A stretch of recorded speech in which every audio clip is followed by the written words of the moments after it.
When I was 5 years old and I went to a museum and I asked my parents, "What is that?" And they said, "Oh, that's a painting that an artist did." And in my mind, I thought, I'm an artist. I remember. I always knew I was an artist.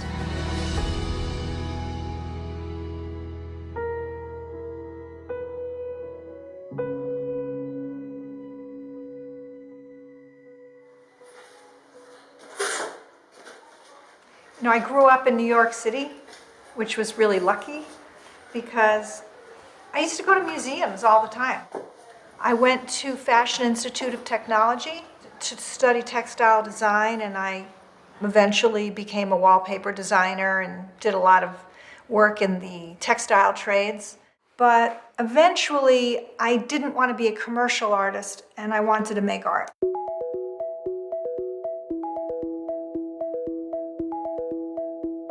If you like art and you like birds, there is a lot of kitsch out there. But if you really want serious art that's a little bit abstract, that's hard to find. So I went to Deborah's website and I was immediately in awe of how she was being inspired by bird migration patterns, but at the same time not making work that was directly representational. That to me was unusual. I visited a friend here. And literally, when I went up the mountain and I came over the other side and I saw the lake, it was like, oh my God, I want to live here. It's very inspiring to live in Chapala. It's gorgeous. The weather's perfect all year. There's a lovely artist community. There's a lot going on culturally.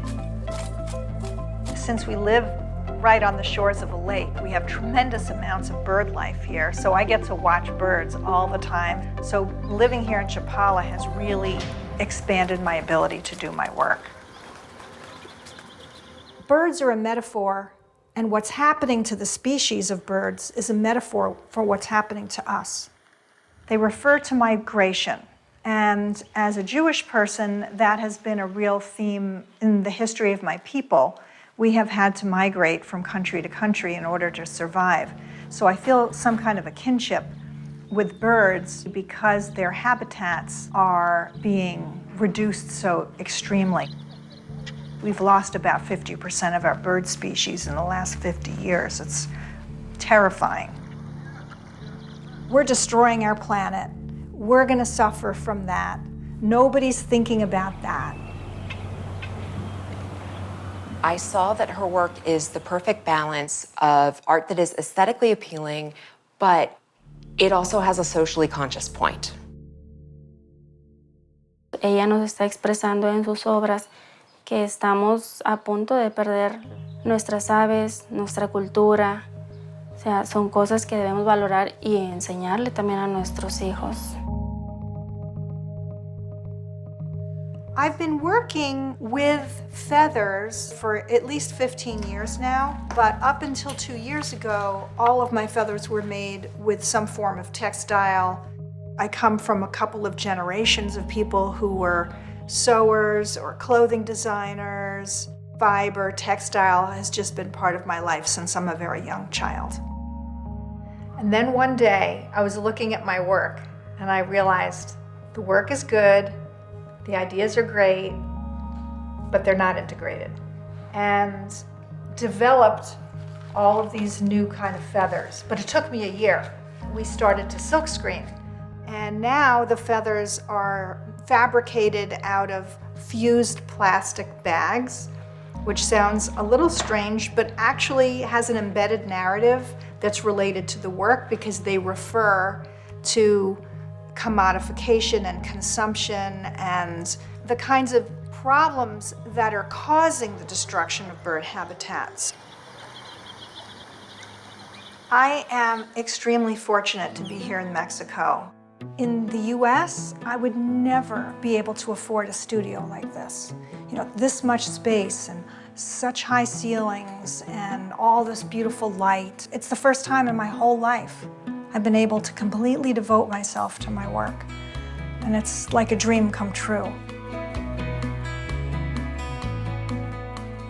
Todos los artistas tienen un proceso muy laborioso, pero el de Cobra me llamó mucho la atención, que el artista se involucra con otros personajes para poder generar todo el material que utiliza para su lenguaje plástico. I feel like I got really lucky when I met Sandra, my assistant. She's a very talented woman. She's extremely organized, and she keeps so many systems going in the studio. She manages the other women who work here, Mexican women who live in our neighborhood, who help me to produce the feathers.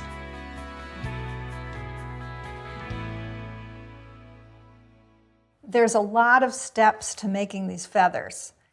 We have a couple of women cutting plastic bags, fusing them, and then priming them.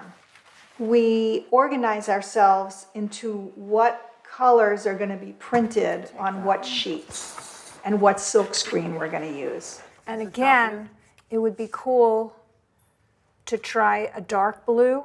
Yeah, this is closer. That would be a good option, as would this.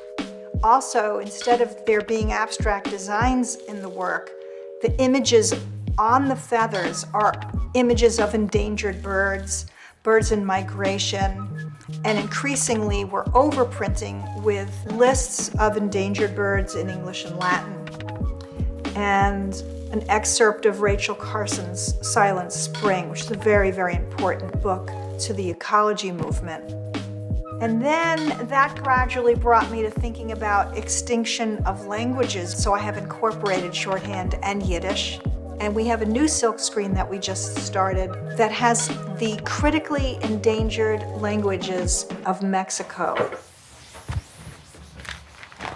Then we have our screen printing process, and we print on both sides of each of the sheets that we produce. When that's dry, we take the sheets to a woman in the neighborhood who's a professional sewer, and she sews designs on the sheets. Because I'm creating with plastic instead of fabric, it's nice to reintroduce something that's textile and fiber.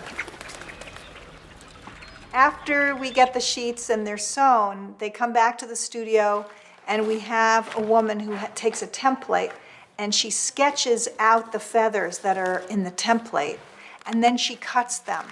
So then we get boxes full of feathers. So now I have all of these boxes. You can see I just sorted boxes by color. You know, a painter would have a palette that would have, you know, yellow and red and all the colors, and then they would mix the colors and they would make a painting. These are my palette. I put every single feather up one at a time, because every single feather has to be in exactly the right relationship with the feathers around it. And it's kind of like being an acupuncturist.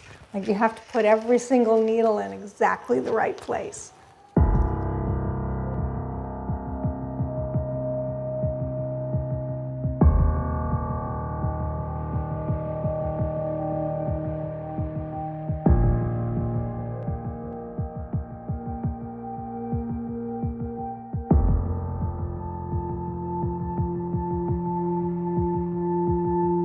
I don't expect my work to change the world, but if I can help people think about this issue and do something or just become more aware, I'll feel like I have accomplished something to help the birds.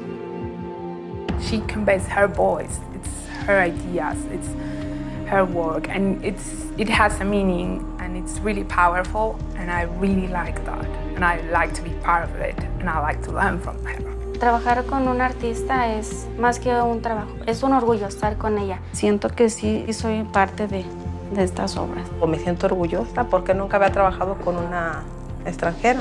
Parte de mí es eso.